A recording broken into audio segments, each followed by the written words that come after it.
Hello everyone, welcome to our channel Shiksha Diksha Hindi classes में आपकी Hindi teacher Sonam. आज मैं आपके साथ वेस्ट बंगाल एसएससी हिंदी जो एग्ज़ाम जाने वाले मित्रगण हैं उनके लिए बहुत ही इंपॉर्टेंट ये क्लास प्रगतिवाद से मैं लेकर आए। प्रगतिवाद का कुछ इंपॉर्टेंट नोट्स भी है और इसमें प्रगतिवाद से जो है वो इम्पोर्टेंट एमसीक्यू भी है। ठीक है, तो ये क्लास बहुत ही इंपॉर्टेंट है, आप ज़रूरी से देखिए और साथ में कॉपी कॉलम लेकर बैठे, जो इम्पोर्टेंट आपको लगे उसे नोट्स करते जाते हैं।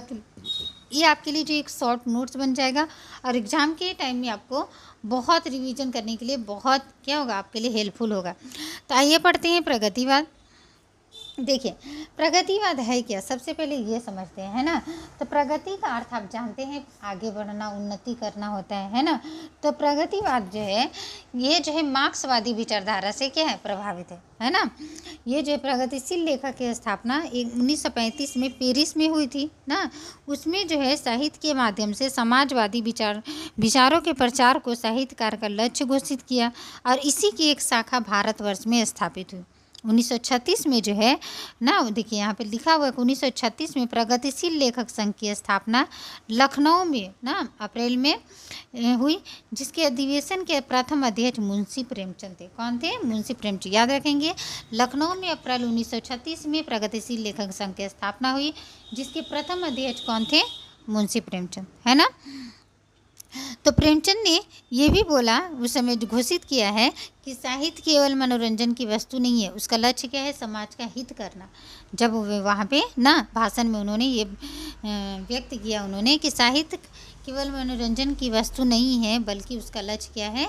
समाज का हित करना, है ना। तो ये जो प्रगतिवाद जो है ना, राजनीति के क्षेत्र में जो मार्क्सवाद है कह सकते हैं, वही साहित्य के क्षेत्र में क्या है? प्रगतिवाद है ना।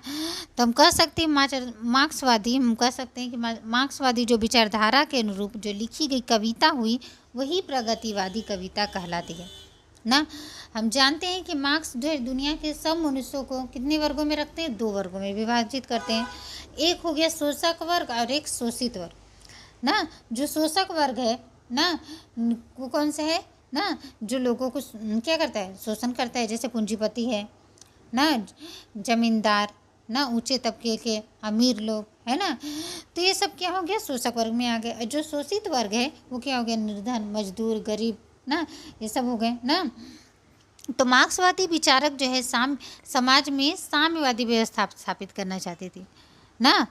तो मार्क्सवादी प्रगतिवादी साहित्य का लक्ष्य भी क्या था? साम्यवादी विचारधारा का प्रचार करना ना, और शोषित वर्ग को क्रांति के लिए शोषक वर्ग के विरुद्ध क्या करना? उकसाना, उनको आवाज़ उठाने के लिए प्रोत्साहित करना, है ना। इसलिए जो प्रगतिवादी कविता भी क्या करती है? शोषण का विरोध करती है ना। प्रगतिवाद का आरंभ जो है 1936 में हुआ। कब हुआ? याद रखेंगे, 1936 में हुआ और 1936 से 43 तक ना के बीच के काल की कविता प्रगतिवादी कविता कहलाती है। कुछ प्रमुख प्रगतिवादी कवि यहाँ निम्नलिखित हैं, यहाँ देखिए नाम दिए गए हैं। पहला आपका दिया है केदारनाथ अग्रवाल जी भी ना। दूसरे देखिए नागार्जुन जी हैं, रामविलास शर्मा जी हैं, शिव मंगल सिंह सुमन जी हैं, है ना। और देखिए आगे डॉक्टर रांगे राघव जी हैं, त्रिलोचन शास्त्री जी हैं। तो यहाँ मैंने कुछ ही प्रमुख प्रगतिवादी कवियों को लिखा है जो बहुत इंपॉर्टेंट है। आपको इनके नाम किसी भी कीमत पे भूलना नहीं है। इसमें से क्वेश्चन आपके 100% आएंगे। लिख दिया रहेगा, क्वेश्चन आपका रहेगा निम्नलिखित में से कौन सा कवि प्रगतिवादी कवि नहीं है। अब आपको नाम याद रहेगा तभी तो आप उसमें क्या करेंगे? गोला भरेंगे, सही या टिक लगाएंगे। तो इसलिए आपको याद होना ही चाहिए। और पूछ देगा निम्नलिखित में से कौन सा प्रगतिवादी कवि है, 4 नाम दिया रहेगा और इसमें से आपको प्रगतिवादी कवि का नाम चुनना है ना। तो आपको याद रहेगा तभी तो आप चुनेंगे। तो इसके लिए आपको जो है ये कवि जो प्रगतिवादी कवि हैं उनके नाम याद होना चाहिए। आगे चलते हैं प्रगतिवादी काव्य की प्रमुख प्रवृत्तियाँ से, है ना। ये देखिए प्रगतिवादी काव्य की प्रमुख प्रवृत्तियाँ, पहला है शोषण का विरोध।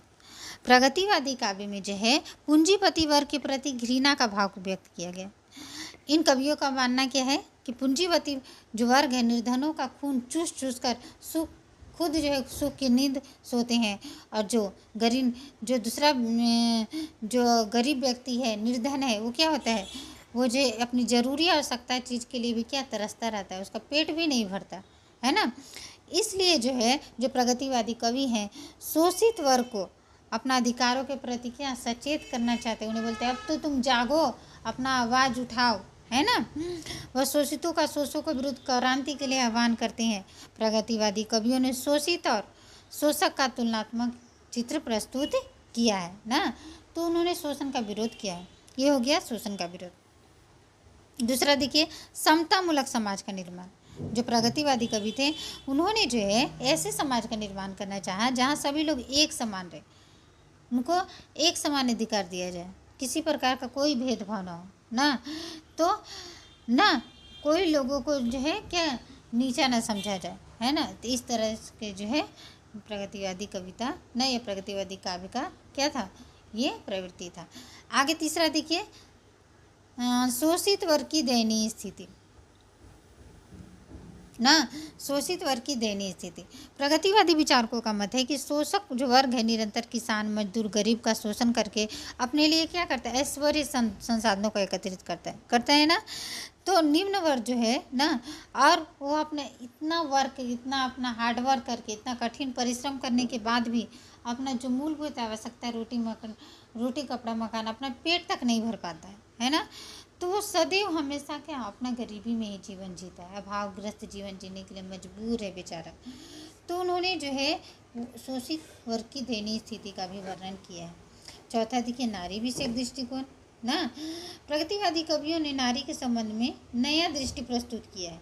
हाँ, प्रगतिवादी साहित्यकार ने नारी को पुरुष के समक्ष माना है ना। उन्होंने नारी को उतने ही अधिकार देने की बात की जितना पुरुषों को दिए गए हैं, है ना। वे प्रगतिवादी जो साहित्य महलों में रहने वाली राजकुमारियों की बात नहीं करता, वो रीति काल में करते थे लोग ना। नहीं, प्रगतिवाद है वे जो है स्वस्थ कृषक वाले का जो खेतों में काम करने वाली स्त्रियां हैं, महिलाएं हैं, मजदूरी करने वाली स्त्रियां हैं, उनका चित्रण करता है। ये है प्रगतिवादी काव्य ना। आगे देखिए यथार्थवादी दृष्टिकोण।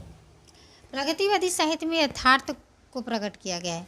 जो प्रगतिवादी लेखक हुए उन्होंने सुंदर भव्य और दात महानता का चित्रण करना आवश्यक नहीं माना। उन्होंने जीवन के यथार्थ रूप को चित्रण किया है। हम जो अपना जीवन जी रहे हैं, है ना, वर्तमान जीवन में कितना दुख है, तकलीफ है, परेशानी है ना। तो उन्होंने अपनी साहित्य में इसका क्या किया, वर्णन किया है, विषय बनाया उन्होंने। प्रगतिवादी साहित्य ना उनकी यथार्थ अभिव्यक्ति है ना। आगे चलते उपयोगितावाद। जो प्रगतिवादी है आलोचक है उसी कृति को साहित्य रचना मानते हैं जिसका मानव जीवन में अधिक से अधिक क्या हो, महत्व हो, है ना। जो जन जीवन को आम लोगों को क्या करे, आगे का रास्ता दिखाए, ये उपयोगितावाद है ना। आगे देखिए प्रतीक योजना, पढ़ते हैं प्रतीक योजना ना। तो इस प्रगतिवादी काव्य में जो है नवीन दृष्टिकोण को अभिव्यक्त किया गया, नए प्रतीक लाए गए। जैसे आपने देखा होगा ना कि निराला के काव्य है एक कुकुरमुत्ता में क्या है, गुलाब के फूल को पूंजीपति वर्ग का प्रतीक माना गया है ना। और जो कुकुरमुत्ता है क्या है, निम्न मजदूर वर्ग का प्रतीक माना गया। तो इस तरह से नए प्रतीकों को खोजा गया या प्रयोग किया गया। भाषा शैली ना, आगे देखिए भाषा शैली। प्रगतिवादी साहित्य का संबंध जो है जनजीवन के होने के कारण ना क्या है, उसकी भाषा शैली स्पष्ट है, सरल है ना। तो इस तरह ये जो है सरल सुबोध व्यवहारिक भाषा का प्रयोग करते हैं अपनी कविताओं में ना। और प्रगतिवादी साहित्य व्यक्तिगता के नहीं बल्कि मैंने ये कह सकते हैं कि प्रगतिवादी साहित्य जो है सिर्फ एक व्यक्ति की बात नहीं करता है बल्कि सामूहिक चेतना, सबको साथ में लेकर चलने की बात करता है कि हमें सबको समान अधिकार देना है ना, सब एक हैं ना, सबको बात करता है ना। यह छायावादी कल्पना से बाहर आकर जनजीवन को स्पष्ट करने वाला साहित्य है प्रगतिवाद ना। छायावाद में तो कल्पना की बातें होती थी है ना, तो उससे अलग हटकर इसमें क्या करना है, जनजीवन से ये जुड़ा हुआ साहित्य। अब तो आपको आ गया ये सब समझ में। ये जितने भी मैंने टॉपिक अभी हम लोगों ने पढ़ा है वो सब प्रगतिवादी काव्य की क्या है, प्रवृत्तियाँ हैं। क्या है, प्रवृत्तियाँ हैं। आगे पढ़ते हैं प्रगतिवाद से महत्वपूर्ण प्रश्न। ये देखिए पहला प्रश्न है देखते जाइए ध्यान से, आपको आंसर आए तो आप कमेंट में लिख सकते हैं ना। प्रगतिशील लेखक संघ का प्रथम अधिवेशन किस सन में हुआ था, बताइए चलिए ना। प्रगतिशील लेखक संघ का प्रथम अधिवेशन किस सन में हुआ था। आप लोग कलम कॉपी लेकर बैठे, साथ में आप लोग नोट करते जाए, ऐसे छोटा छोटा लिख दीजिए सिर्फ प्रगतिशील लेखक संघ का प्रथम अधिवेशन ऐसे लिख कर, और सामने उसका ईस्वी लिख दीजिए, इतना सन इतना ना। इस तरह से आपको एक नोट्स तैयार हो जाएगा, तो आपके लिए बहुत क्या हो जाएगा, एक तरह से शॉर्ट नोट हो जाएगा, जो आपको रिवीजन करने में बहुत ईजी हो जाएगा। तो प्रगतिशील लेखक संघ का प्रथम अधिवेशन किस सन में हुआ, बताइए। ए है 1929, बी है 1936, सी 1926 और डी है 1943। अभी मैंने आप लोगों को बताया कि प्रगतिशील लेखक संघ का प्रथम अधिवेशन 1936 ना, और इसके अध्यक्ष कौन थे, प्रेमचंद, याद रखेंगे, प्रेमचंद ना, ठीक है। चलिए दूसरे प्रश्न की ओर चलते हैं। कौन सा कवि प्रगतिवाद से संबंधित नहीं है, आ गया ना। अभी मैंने बताया था कि आपको पूरा तरह से याद होना चाहिए ना, नहीं याद होगा तो फिर आपका एग्जाम में एक मार्क्स कट हो जाएगा, इसलिए प्रगतिवादी कवि का नाम याद होना चाहिए। अब देखिए कौन सा कवि प्रगतिवाद से संबंधित नहीं है, ये पूछ रहा है आपको, संबंधित नहीं है पूछ रहा है, तो आपको नाम याद रहेगा तभी तो आप करेंगे। केदारनाथ अग्रवाल हैं, हरिऔध, रुकिए देखते हैं, त्रिलोचन है, नागार्जुन है, ये तीनों है, तो कौन सा नहीं है, हरिऔध। कौन सा नहीं है, हरिऔध प्रगतिवाद ना से संबंधित नहीं है ना। तो ये खड़ी बोली ना, खड़ी बोली से संबंधित कब का है, छायावाद से है ना, ठीक है। आगे चलते हैं, नागार्जुन का असली नाम क्या है, तीसरा प्रश्न ना। तो आगे ऑप्शन देखिए, कमलनाथ मिश्र, राजनाथ मिश्र, वैजनाथ मिश्र, रामनाथ शर्मा। इसका सही आंसर क्या होगा, नागार्जुन जी का असली नाम वैजनाथ मिश्र है। क्या है, वैजनाथ मिश्र। ये बहुत इंपॉर्टेंट है, किसी न किसी एग्जाम में पूछा हुआ है, सारे क्वेश्चन आए हुए हैं, इसलिए आप इसे नोट करते जाएं तो बहुत आपके लिए अच्छा होगा। आगे चलते हैं चौथे प्रश्न की ओर। प्रमुख प्रगतिवादी कवियों के नाम। अब इसमें पूछ दिया है कि प्रमुख प्रगतिवादी कवियों के नाम है ना। अब देखिए आ गया क्वेश्चन। ए नंबर में दिनकर नीरज बच्चन। दूसरा देखिए महादेवी अज्ञे निराला जी हैं, राम कुमार वर्मा, मुक्तिबोध, शिव मंगल सिंह सुमन जी हैं, या डी नंबर रामविलास शर्मा, नागार्जुन, त्रिलोचन जी हैं, कौन है। तो अगर आपको याद रहेगा नाम तो आप जल्दी से टिक कर देंगे कि रामविलास शर्मा भी थे प्रगतिवादी, नागार्जुन भी थे और त्रिलोचन भी थे। इसका मतलब ऑप्शन कौन सा सही है, डी सही है ना। तो इस तरह से क्वेश्चन आप कर सकते हैं।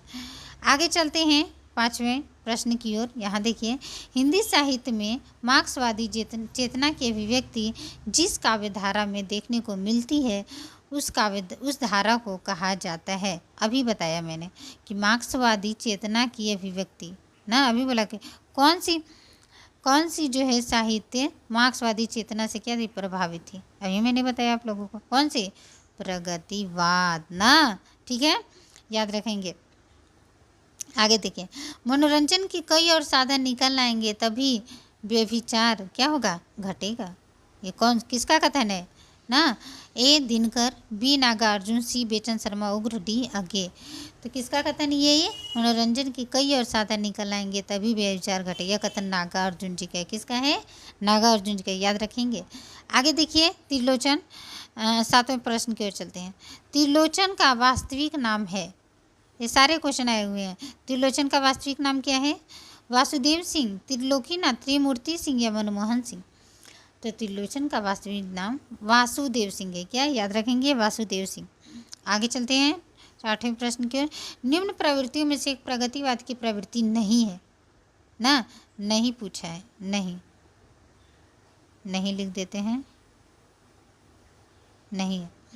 धर्म, ईश्वर तथा व्यक्तिवाद में आस्था, सामाजिकता का आग्रह, ये तो है, सामाजिकता सबको बोलता है ना।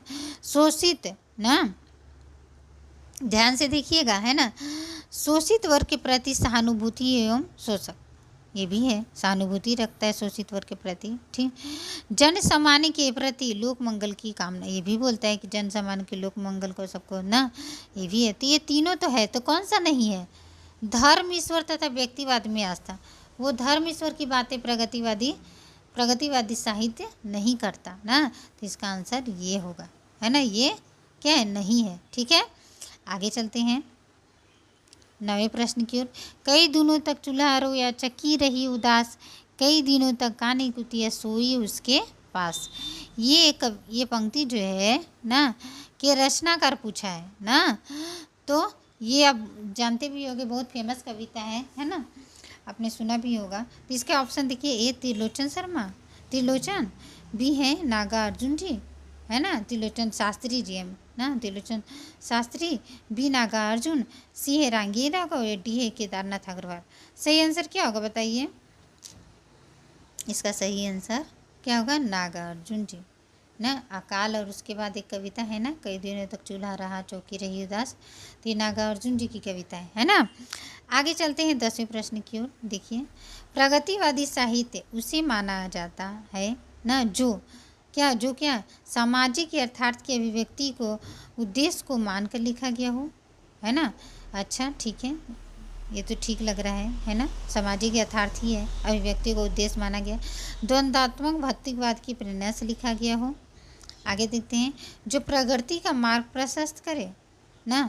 आगे देखते हैं, जो राजनीतिक विचारधारा में बंधा हो। राजनीतिक विचारधारा में तो बंधा नहीं था, बंधा था नहीं बंधा था। प्रगति का मार्ग प्रशस्त करे ना, ये भी नहीं ना, तो क्या है देखिए, प्रगतिवादी साहित्य सामाजिक यथार्थ की अभिव्यक्ति ना, अभिव्यक्ति को उद्देश्य को मानकर लिखा गया, और द्वंद्वात्मक भौतिकवाद की प्रेरणा ना। तो ए और बी, तो कौन सा ए और बी कहाँ है देखते हैं, कूट देखिए, 1 और 2 सही है, 2 और 3 सही है, पहला दूसरा तीसरा सही है, या पहला दूसरा चौथा सही है। तो इसमें कौन सा सही ऑप्शन है, आप उस पर टिक कर दीजिए, पहला और दूसरा, ठीक है ना, पहला और दूसरा सही है। आगे चलते हैं नेक्स्ट प्रश्न की ओर। प्रगतिवाद को वर्ग संघर्ष की प्रेरणा मिली, ये भी मैंने बताया आपको कि वर्ण संघर्ष की किससे प्रेरणा मिली है, लोनजाइनस से, स्टालिन से, कार्ल मार्क्स से, या लामाओ से, तुम से। तो मैंने यह भी बताया आपको, प्रगतिवाद किसे मार्क्सवादी विचारधारा से प्रभावित थी, और मार्क्सवादी विचारधारा कार्ल मार्क्स, ठीक है, याद रखेंगे। आगे चलते हैं, निम्न में से कौन सी विशेषता प्रगतिवाद की नहीं है, इस बोल रहा कौन सी विशेषता प्रगतिवाद की नहीं है। शोषण का विरोध, इसमें से शोषण का विरोध है ना। अच्छा, कल्पना प्रवणता, कल्पना की गई प्रगतिवाद में, देखते हैं। व्यंग प्रधानता, हाँ, व्यंग के माध्यम से क्या किया गया है, कुकुरमुत्ता कविता में ना क्या किया गया है, आपने देखा ही है, कुकुरमुत्ता कविता को आपने पढ़ा ही होगा ना, व्यंग की प्रधानता भी है, व्यंग के माध्यम से क्या क्या आवाज़ उठाया गया है ना, जो अत्याचार के खिलाफ ना, तो आवाज़ उठाया गया। श्रम में सौंदर्य भी है ना, श्रम में सौंदर्य दिखाया गया। तो कौन सी नहीं है, कल्पना प्रवणता, ये प्रगतिवाद की प्रवृत्ति नहीं है ना। कल्पना किस में थी, छायावाद में थी, तो सही आंसर क्या होगा, बी। आगे चलते हैं, मार्क्सवादी चिंतन से प्रभावित हिंदी की प्रमुख साहित्य परंपराएं, ये भी आप लोग को आंसर मालूम हुई हो गया, मुझे पता है। आंसर ऑप्शन होगा ए नई कविता, बी छायावाद, सी प्रयोगवाद, या डी प्रगतिवाद।